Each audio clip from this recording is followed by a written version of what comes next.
자, 22강의 1번이에요. 요지는 거주지 결정 시 선호되어지는 항목. 그러니까 예를 들어서 옛날에는 내가 집을 선택할 때 집의 크기라든가 집의 시설이라든가 이런 것들을 더 우선시 했었는데 아파트가 얼마나 좋은지 아니면 이제 어디 역세권에 있는지 지금은 그 주변 환경이 얼만큼 내가 그러니까 도보로 이동 가능한지 즉 차량을 사용하지 않아서 친환경적으로 얼만큼 보탬이 될 수 있는지 이런 것들을 요즘 젊은 세대가 좀 더 고려를 많이 한다. 그런 내용이 되겠어요. 가볼게요.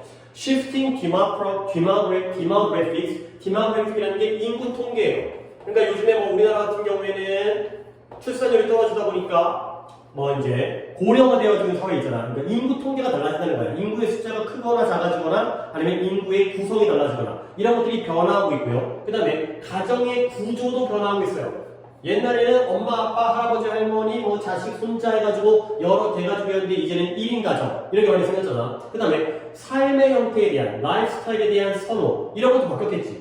그리고 소비자의 가치도 바뀌었다는 거야. 이렇게 모든 다양한 네 가지의 병렬 1번 인구 통계, 그 다음에 가정의 구조, 그 다음에 삶의 방식에 대한 선호, 그리고 소비자의 가치 이 모든 것들이 지금 변화하고 있어요. shifting이 뒤에 있는 명사들을 꾸며주는 거고요. 그러니까 이때 shifting이 주어가 아니라 동명사가 아니라 현재 분사로서 꾸며주기 때문에 이 병렬의 4개의 and가 주어인 거야. 그러니까 동사는 suggest라는 복수 동사를 쓰고 있죠. 그래서 이 많은 변화하는 요소들이 뭘 보여주고 있냐면 suggest 보여주다 다양한 그러한 건축적인 환경, 건설되어진 환경이기 때문에 그러한 집이라든가 건물이라든가 그러한 건축된 환경, 다양한 환경들을 보여주고요. 그 다음에 또 뭘 보여주냐면 도시의 fabric, 구조를 보여줘요. fabric이라는 게 섬유라든가 직물 이런 뜻인데 여기서는 그 천이 이렇게 짜여진 구조 있잖아. 이런 것처럼 도시의 구조를 보여준다는 거예요. 근데 어떻게 보여주냐면 30년을 앞서서 보여준다는 거예요. 30년 앞서 보여주는 게 뭐지? compared with가 나왔죠? 뭐뭐와 비교하여, 뭐뭐와 비교할 때 30년 전과 비교해서 그러니까 지금이 2024년이니까 예를 들어서 2024년에 30년 전이면 1994년이 되겠죠. 그때 당시 아주 옛날이지 한 세기 전이니까 근데 그때와 비교해서 30년 이후 그러니까 2054년 이때 어떻게 될지까지를 보여준다는 거죠. 이렇게 그래서 과거와 미래의 상황을 보여준다는 거예요. 그러니까 우리가 이런 인구 통계, 그다음에 가정의 구조 이런 다양한 요소들이 변화하고 있잖아요. 이런 것들이 과거의 모습과 비교해서 30년 이후에는 건설된 건축 환경이 어떨지 그리고 이러한 도시의 구조가 어떨지를 미리 보여주고 있다는 거죠. 자, 그래서 점점 더 많은 미국인, 호주인, 그 다음에 유럽인들이 어쨌든 간에 서양 사람들인데 점점 더 많은 사람들이 선택하고 있어요. 근데 뭘 선택하냐면 이런 환경에서 살아가는 걸 선택해요. 근데 어떤 환경이냐면 where니까 앞에 있는 세팅들을 꾸며주면서 뒷문장은 완전한 문장이 나오겠죠. 그들이 좀 더 덜 의존할 수 있는 be dependent on이라는 게 어디에 의지하다, 의존하다. dependent가 형사지. 그러니까 우리가 알고 있는 depend on의 역할을 하는 게 be dependent on이 되겠어요. 그래서 비동사 다음에 형용사를 써가지고 depend의 역할을 하죠. 의존적인 의존하다. 근데 어디에 덜 의존하냐면 그들의 자동차에 덜 의존하고 있다는 거야. 덜 의존하는 그러한 환경에서 사는 걸 선택하고 있다는 거죠. 그러니까 가급적이면 차를 사용하지 않는 뭐 예를 들어서 도심지 같은 경우에는 차가 막히고 주차장이 부족하니까 대중교통을 많이 이용할 거 아니야. 그런 환경에서 사는 걸 선택하죠. 근데 그 이유가 뭐냐면 뭔가 똑똑하신 분들이야. 현명하신 분들인데 이러한 공기 오염이라든가 에너지의 사용을 줄이는 것이 그들에게는 중요하기 때문에 이번에 주어의 경우에는 reducing이죠. 공기 오염과 에너지 사용을 줄이는 것이 그들에게 중요하기 때문에 뭔가 환경적 고려 때문에 오염도 줄이고 에너지의 사용도 줄이는 게 중요하기 때문에 자동차에게 덜 의존할 수 있는 그러한 환경에서 사는 걸 선택하고 있구나. 똑똑하신 분이죠. 자, 그 다음에 2011년도에 연구였어요. 근데 누구에 대한 연구였냐면 more than 2,000 adult American 2,000명이 넘는 미국의 성인 미국인들에 대한 조사 연구였어요. survey라는 건 보통 연구조사이라는데 보통 설문조사 이런 것들을 survey라고 하죠. 그냥 실험실에서 연구하거나 과학자가 연구하는 건 research가 되는 거고요. 그래서 이러한 설문조사가 2,000명 이상을 갖다가 연구해봤거든. 그랬더니 얘네가 뭘 발견했냐면 이 설문조사가 7배 더 많은 사람들이 말했다는 거야. 뭘 말했냐면 그들의 neighborhood라는 게 이웃 또는 이웃이라는 게 그 이웃 사람이면 neighbor고요. neighborhood 하면 이웃 지역. 우리가 인근 지역이라고 얘기하는 거지. 우리 집 동네. 그 동네 지역. 어떤 동네 지역이냐면 집이 위치하고 있는 그 동네의 지역. neighborhood가 대절의 주어가 되고요. said의 대절에 여기가 더 큰 고려사항이라는 거야. consideration 고려 또는 고려사항이 되는 거죠.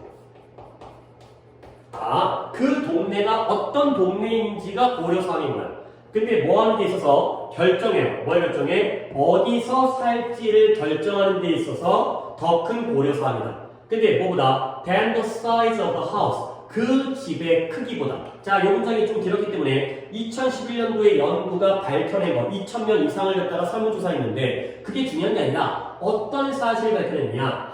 7배 더 많은 사람들이 말했다는 거죠. 근데 뭐라고 그랬냐면 그 집의 크기보다 집의 크기가 B죠.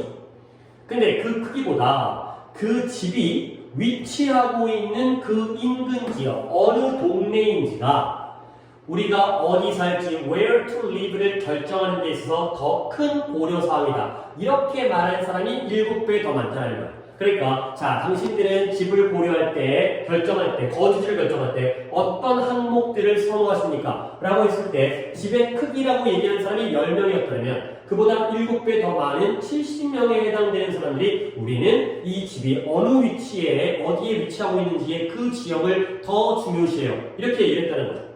오케이? 이해했죠? 그래서 serve 다음에 동사가 found고요. 그 다음에 7 times more people이 주어고 said가 또 한 번의 동사가 되고요. 그 다음에 neighborhood가 또 하나의 주어이고 동사가 is가 되겠어요. 그래서 문장 구조가 많이 겹쳐져 있긴 하지만 그렇게 어려운 문제가 아니기 때문에 핵심적인 부분은 그 집이 위치하고 있는 인근 지역이 집의 크기라는 요소보다 어디서 살지를 결정하는 데 있어서 더 큰 고려사항입니다. 라고 말한 사람이 7배 더 많았구나. 이렇게 이해하시면 되겠어요. 마지막으로 문법상을 한번 얘기해보면 where가 관계하잖아. A house is located. 수동이죠? 수동태는 완전한 문장이라 그랬죠. 그러면 이 문장을 불완전하게 만들려면 집이 어떤 동네에 위치하고 있어야겠죠. 여기에 전치사 in이 들어가야지만이 완전 불완전한 문장이 되는 거야. 그러면 그때는 앞에 있는 where가 아니라 which로 바뀌겠죠. 근데 여기서 우리가 또 이제 고3 정도 되면 이런 것들은 내가 말하지 않아도 알아야겠지만 where가 나오면 located로 끝나야 돼. which가 나오면 in으로 끝나야 돼. 근데 이 in이 앞으로 건너가면 또 한 번에 where 대신에 in which가 가능하겠죠.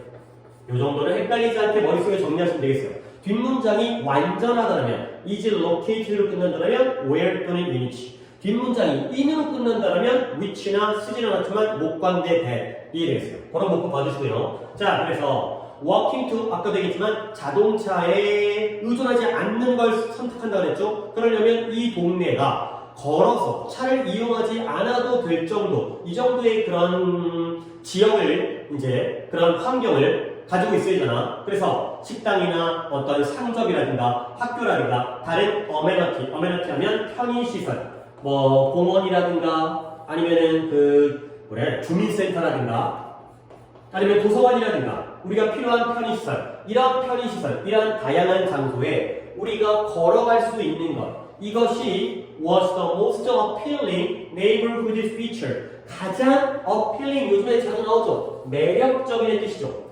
appealing이라든가 engaging이라든가 아니면은 attractive라든가. 근데 내가 요즘에 이 단어는 안 적었던 것 같은데 이런 단어도 알아주세요. entice가 유혹하다의 뜻이에요. attract 같은 뜻이죠. 끌어들이다, 꼬드기다, 유혹하다. 근데 여기다가 이 빼고 ing 붙여가지고 요 entice도 끌어들이는, 꼬드기는, 매력적인의 의미가 되겠어요.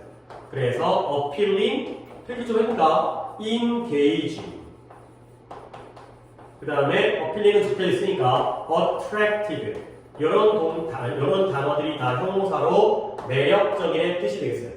오케이? 그래서 다시 한번 이런 지역들에, 이런 장소들에 걸어갈 수 있다는 것이 이 인근 지역, 동네의 특징 중에서 가장 매력적인 동네의 특징이었어요. 근데 누구에게? 많은 응답자에게. 자, 어느 지역을 선호하십니까? 어디가 제일 매력적입니까? 이런 데 걸어가는 게 좋아요. 차 타면 귀찮기도 하고 주차하기도 힘들고 길 막혀요. 주차비도 하고요. 오케이? 그래서 많은 20대와 30대들에게, 그래서 20 and 30 something가 붙게 되면 20에다가 무언가, 30에다가 무언가이기 때문에 20대라는 건 20살 뿐만 아니라 21, 2, 3, 4 뒤에 뭐가 붙잖아. 31, 2, 3, 4, 9까지 뭐가 붙잖아. 그래서 이런 20, 30대들에게 걸을 수 있는 공동체 또는 지역사회가 are equated with가 되는데요. equate라는 게 동일시하다, 동등하다의 뜻이 되겠어요. 그래서 be equated with 하게 되면 앞에 있는 A가 뒤에 있는 B와 동일시하다가 되고요. 하나의 표현을 더 알려드리면 equated 자리에다가 identified를 갖다가 적어도 같은 의미가 되겠어요. identify라는 단어가 식별하다, 확인하다 할 때만 있는 게 아니라 동일시하다로 쓰이거든요. 그래서 be identified with에도 뭐뭐와 동일시되어진다. 그러면 걸을 수 있는 지역 환경, 주변 환경이 무엇과 동일시되어지냐면 downsized, 뭐겠어요? 크기가 작아졌어요. 축소된, 크기가 작아진, 축소된 그러한 환경적인 풋프린트와 동일시되어지는 거예요. 그러면 풋프린트는 뭐냐? 말 그대로 발자국이에요. 우리가 눈이라든가 진흙이라든가 이런 거 갖다가 밟게 되면 우리의 발이 프린트를 찍죠. 그렇지? 우리가 지나가는 환경적인 발자국. 그럼 뭐예요? 영향이에요.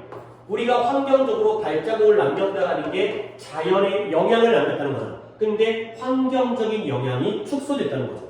아니 우리가 상식적으로 우리가 환경에게 영향을 미치는 게 안 좋은 거지. 그냥 자연을 냅두고 건드리지 않는 게 좋은 거 아니야. 그러니까 환경적인 발자국, 즉 영향이 축소된 것과 그렇게 동일시되어지는 거죠. 그리고 또 무엇과? 에너지의 efficiency, 효율성과 동일시되어진다가 되는 거죠. 설마 그러진 않겠지만 오해할 수 있는 부분이기 때문에 이 and의 병렬이 어떻게 되는 거냐면 downsized environmental footprint를 묶어야 되고요.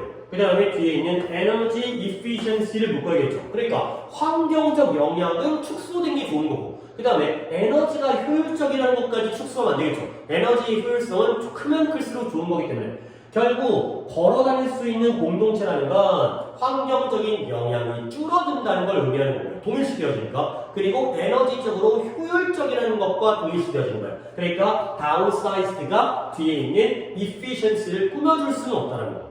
오케이? 그리고 딱 봐도 어가 붙었죠. 얘는 셀 수 없는 추상명사이기 때문에 어가 붙으면 안 되기 때문에 이 어부터 footprint가 한 덩어리고 에너지 efficiency가 별개의 덩어리가 되겠어요. 당연히 내용적으로 그 정도 이해할 수 있겠죠. 근데 무엇과 함께 이러한 것과 동일시되어지냐면 더 추가적인 혜택. 어떤 혜택이에요? burning calories during everyday activity. 일상적인 활동 동안 열량을 태우는 것에 추가적인 혜택과 함께가 되겠어요. 그러니까 우리가 우리 동네에서 잘 걸을 수 있어. 뭐 공원도 좋고 그 다음에 뭐라 해야 돼? 걸을 수 있는 뭐 환경도 좋고 이래가지고 또는 가깝고 이래서 걷게 되면 당연히 환경적인 영향이 줄겠죠? 그 다음에 에너지 효율은 올라가겠지? 근데 뭐야? 이런 걸 일상적인 활동, 걷기를 하다 보면 내 살이 빠져. 내 열량을, 칼로리를 태움으로써. 그러니까 일석이조가 된다. 이런 의미가 되겠어요. 오케이? 자, 그래서 if green buildings and solar panel 만약에 green building이라는 게 뭐야? 기억이 안 나는데. 그린이라는 건 녹색이라는 당연히 사전적 의미이긴 하지만 우리는 보통 그린을 갖다가 친환경적인 이런 의미로 쓰이죠. 그래서 건물은 건물인데 친환경적인 건물인 거야. 그러니까 예를 들어서 우리 또 친환경은 어떤 단어가 떠오르죠? sustainable, 지속 가능한. 이 지속 가능한이라는 단어가 sustainable, 친환경적이라는 거거든요. 그 다음에 또 친환경적인 말 그대로 environmental friendly. 뭐 이 정도도 알고 있는 단어죠. 환경 친화적. 요게 바로 그린의 의미가 되겠어요.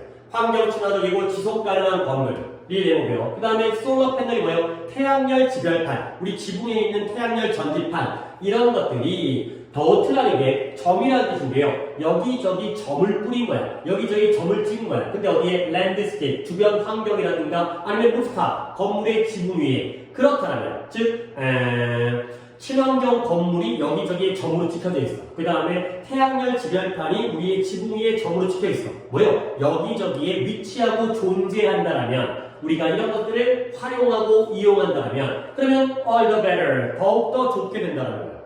자, 그래서 노치 one economist with the Urban Land Institute 이 사람이 결국 문장은 어디가 있어요? 한 경제학자죠. 근데 이 경제학자가 뭐라고 얘기했냐면 이 Urban Land 이런 협회에 얘기한 사람이 다음과 같이 얘기하고 있다는 거죠. 그래서 이 문장은 도치된 건데 one economist가 주어가 되고요. 얘가 동사예요. 노트라는 게 주목하다뿐만 아니라 언급하다가 되죠. 그래서 이 Urban Land Institute이라는 이 협회의 한 경제학자가 다음과 같이 언급하고 있다는 거예요. 뭐라고 얘기하느냐? 여기가 비유적인 표현인데 이 부분의 내용을 잘 보세요. 에너지의 효율성이라는 게 뭐가 되고 있냐면 새로운 화강 안에 카운터탑이 되고 있대요. 화강암, 그래나이트라는 건 화강암인데 화강암이 지구과학 시간에 배웠겠지만 내 머릿속에 떠오르는 건 대리석이에요. 마블, 대리석이에요. 그 다음에 카운터탑 하게 되면 카운터가 뭐야? 계산대 이런 데가 카운터잖아. 그러면 부엌에서는 그 싱크대, 근데 싱크대가 그 설거지하는 싱크대 말고 그 싱크대 옆에 엄마가 또는 아버지가 요리할 때 뭐 도마를 썰거나 아니면 음식 재료를 올려놓거나 이런 부분이 있죠. 근데 거기에 상판, 즉 조리대, 음식을 조리하는 조리대의 상판이에요. 결국 에너지 효율성이 새로운 화강암 조리대 상판이 되고 있다는 거예요. 아, 이게 뭔 말일까? 뒷문장 보면 그것이 바로 필요한 특징이에요. 근데 뭐 하기 위해서? 이러한 부동산, property가 자산이고요, 부동산이고요. 여기서는 집이에요, 집. 건물, 집, 주택. 이해되겠어요? 이게 바로 주택을 판매하기 위한 필요한 특징인 거야. 그러니까 우리가 약간 가정주부, 뭐 꼭 엄마일 필요는 없잖아요. 이제 아빠가 전업 주부일 수 있으니까. 집안일하는 사람을 생각해봐. 그러면 집을 선택할 때 어디를 먼저 보겠어요? 부엌을 볼 것 같아. 그래서 부엌의 동선이라든가 뭐 냉장고의 위치라든가 이런 것들 딱 본 다음에 싱크대 옆에 조리대가 있는데 화강암 대리석으로 쫙 깔려져 있는 거야. 얼마나 좋아. 뭔가 이제 음식을 만들고 식사 준비하고 싶은 마음이 들잖아. 결국 에너지의 효율성이라는 게 이 집을 판매하기 위해 필요한 특징. 그러니까 싱크대에다가 조리대에다가 대리석을 쫙 깔아주면 잘 팔려. 이런 게 바로 어떤 건물과 주택을 판매하기 위해서 필요한 특징. 그러니까 조리대를 화강암으로 깔아주면 잘 팔리더라. 결국 어떤 건물과 건축물이 에너지가 효율적이면 잘 팔리더라. 이런 비유적인 표현이 되겠어요. 그래서 얘의 경우에는 함축적 의미 21번 유형으로 나올 수가 있어요. 에너지 효율성이 새로운 화강암 조리대 상판이 되고 있다는 건 에너지 효율적인 건물 또는 그런 지역의 주택과 건물들이 잘 팔린다. 사람들에게 인기를 끈다. 이런 의미가 되겠어요. 그래서 얘의 경우에는 원래가 주제 추론이었기 때문에 주제로 나올 것 같지는 않고 내용. 그래서 뭔가 옛날에는 집의 크기가 중요했는데 7배 더 많은 사람이 그 인근 지역이 중요하다고 했고 그 다음에 걸어갈 수 있는 게 왜 중요하냐면 에너지의 사용을 줄이고 공기 오염을 줄일 수 있으니까 그 다음에 20, 30대의 경우에는 이런 환경적 영향력이 준다는 걸 의미하는 거고 에너지가 효율적인 걸 의미하는 거고 살도 빠지고 이러한 내용들을 보시고요. 그리고 그러한 내용들의 순서를 보시고요. 마지막에 아까 얘기했던 화강암, 그래나이트, 카운터탑 이런 조리대 상판의 함축적인 의미를 보시면 되겠어요. 문법이 나올 만한 거는 없어요. 아까 내가 관계부사에 대한 설명을 하긴 했지만 이건 어쩌고 보면 기본적인 문법에 대한 내용의 이해를 위해 설명해 드린 거고 문법 나올 건 없고 이 정도로 보시면 되겠어요. 오케이? 22-1이었어요.